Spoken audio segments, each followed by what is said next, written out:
Dear Slovaks, dear guests, welcome to the monument that we call at the government office the Slovak stem of freedom. Long live Bratislava. Let us celebrate together that it is 80 years free. Long live the Slovak Republic. It is 80 years free. Long live Europe, which in the last 80 years has enjoyed great freedom. Dear Slovaks, I will not play any theater in front of you now, but I have to tell you that I am very stressed because I had a speech prepared which was supposed to answer to what the speakers showed us. I was supposed to talk about standard things concerning the 80th anniversary of the liberation of Bratislava. However, I received information which forces me to improvise a little. Everything I will say now, I will say from the heart, and please forgive me if I may make a mistake, but I will do my best. Our beloved media are probably waiting for that. I will do everything to make what I will say understandable and clear. First of all, thank you for coming because such meetings make sense. This is a meeting about something. This is not a meeting against someone or against something. We have many such meetings in the streets of Bratislava and throughout Slovakia. I would like to thank each and every one of you. If I may, I would like to shake your hand because you really deserve it. Why do I say that I am stressed and that I am going to change my speech? I told you when the protocol informed me about the preparation of this speech that I will remember it for one morning. I will not repeat what I have been told. I came here to the east of the sun. It is beautiful here. If you live in Bratislava and you see a sunny morning, come here. It is a wonderful silence, a wonderful peace. You will feel the atmosphere of a Slovak monument of Slovak freedom. I was walking around the graves and I saw the names of the soldiers. I don't know if they were Russians, Ukrainians, Belarusians, or from any other state that was part of the Soviet Union. But I remember two names, Nikolai Afonin. First of all, if any of you are standing there, look around. He was born in 1925. He died in 1945. I remember the second name. Vasily Jurin. He was born in 1924. He died in 1945. 20-year-old and 21-year-old young people who were a month before the end of the Second World War and could enjoy a wonderful life if they were healthy, as I don't know. Maybe they couldn't be 100 years old, and some of them could be here with us. Imagine that I invited Mr. President of the Russian Federation to this ceremony today, Mr. President of Belarus and others, and that I gave him the opportunity to say two sentences. Imagine that I gave him the opportunity to speak to the representatives of the Russian Federation and to say two sentences. We were informed by the representatives of the European Union that they won't come. They are not here, not here, not here. You know, a small child can work. I had a son when he was working, but the duty of the European Union is not to work, but to work, because the European Union must communicate, must speak. If they have such a great opportunity to meet with the European Union of other countries, then it is their duty to be here. I wonder how it would feel today if Nikolai was here, or Vasil, who I just mentioned, and if they knew that the leaders of the European Union have decided to come here because the leaders of the European Union want to say two sentences. Dear Slovaks, dear Slovenes, who deliberately forget, who ignore what happened during the Second World War. It is exactly the same as if he were again pushing the trigger, as if he was shooting from a gun, as if he were throwing bombs. We cannot bring these young people back to life. but they can be forgotten very quickly. And we simply cannot allow that. And that is why I consider it to be unkind, disrespectful to the sacrifices of the Second World War. Such things cannot be done. We can have different opinions on many things, but the history of the Second World War must unite us. I have no problem repeating it again and again. I value every single sacrifice of the Second World War. Every single sacrifice.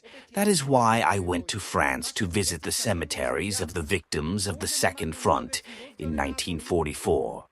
That is why I went to the United States to visit the Arlington Cemetery, and I thanked the victims of the U.S. Army raids during the Second World War.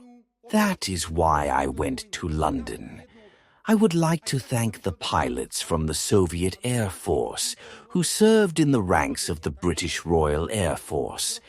But there is someone in the world who wants to doubt that the biggest sacrifice was made by the nations and states of the former Soviet Union. 21 million people. So who was supposed to speak here, the German or the Japanese great leader?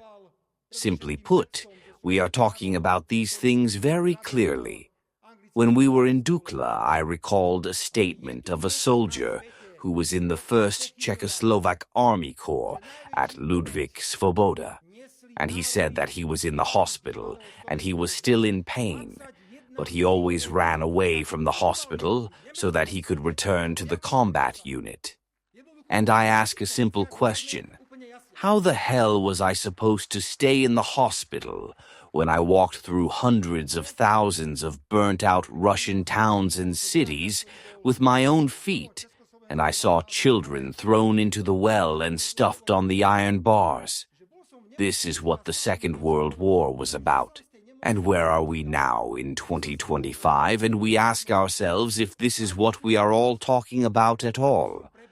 Allow me to leave two important references here. The first reference is that we must fight for our historical memory again. We cannot allow anyone to take this historical memory from us. I will not go into the lines of pleasant diplomatic talks that belong to such a place, but I urge you to watch documentary films in 2025 that talk about how the Germans suffered in front of Moscow, how terrible the winter was there, and what they were doing there. And who remembers the suffering of Russian soldiers, Ukrainian, Belarusian, and others from all the nations of the Soviet Union? Mr. Ambassador of the Russian Federation, Mr. Ambassador of Belarus, please receive our greetings and thanks for the Slovak Republic. If there were other ambassadors from other countries who created the Soviet Union, I would definitely do it. And I believe that I will have the opportunity on May 9 in Moscow to personally thank you for the share of people's victory over fascism by the glorious Red Army. Long live the glorious Red Army. I must also thank the soldiers of the Romanian army, because together with the National Army, they took part in the liberation of our capital. The second reference I want to leave is perhaps even more important. I read an interview of an old gentleman from Germany who was 95 years old, and this gentleman said that he was horrified by the statements of the top politicians in Europe. For God's sake, what war is Europe preparing for? What are we talking about here? Why should Europe suddenly invest 800 billion on arms? Yes, I realize that after the previous government handed over all our weapons to Ukraine, today we don't even have systems that would protect our nuclear power plants, and we will probably have to buy something. But why are they forcing small countries like Slovakia to keep up with the big geopolitical powers who are playing huge games here? What's the difference if we have 12 or 18 jet fighters? None. It has absolutely no impact on the military situation in this region.